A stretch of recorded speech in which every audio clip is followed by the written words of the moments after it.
খবরের দিকে নজর রাখবো। চালক ছাড়াই চলল ট্রেন। কলকাতায় চালকহীন মেট্রো। সেক্টর 5 থেকে শিয়ালদা পর্যন্ত ট্রায়াল রান। আপাতত মেট্রোতে মোটরম্যান থাকছেন, তবে মোটরম্যান কোনো হস্তক্ষেপ করবেন না। আমাদের সঙ্গে রয়েছেন প্রতিনিধি আবির। আবির, ঠিক কিভাবে এই মেট্রোর ট্রায়াল রান হলো, কিভাবে চলবে এই মেট্রো, কি সিদ্ধান্ত? দেখো, সেক্টর 5 থেকে শিয়ালদাহ পর্যন্ত আপাতত চালানোর সিদ্ধান্ত নেওয়া হয়েছে এবং ট্রেন দৌড়বে হচ্ছে 74 কিলোমিটার প্রতি ঘন্টাতে। তার কারণ হচ্ছে যে এই অংশে যে বিশেষ ব্যবস্থা গ্রহণ করা হয় তার নাম হচ্ছে communication based train control system, এবং এটি এতটাই নির্ভরযোগ্য, এতটাই আধুনিক যে এখানে হচ্ছে তোমার automatic train protection, automatic train operation এবং অটোমেটিক ট্রেন সুপারভিশন করতে পারা যায়।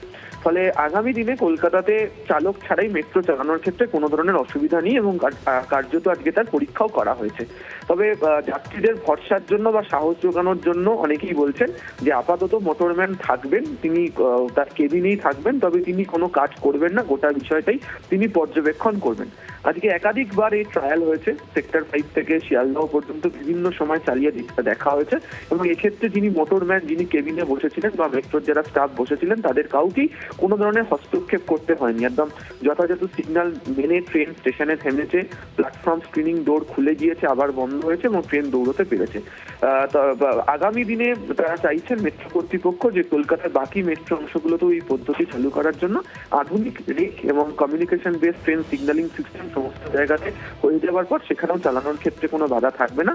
তাহলে চালক ছাড়া মেট্রো ছোটানোর ক্ষেত্রে কলকাতা শহরে আর কোনো বাধা থাকছে না বলেই মেট্রো কর্তৃপক্ষ জানাচ্ছে। বেশ, ধন্যবাদ। পূর্ব রেলের শিয়াল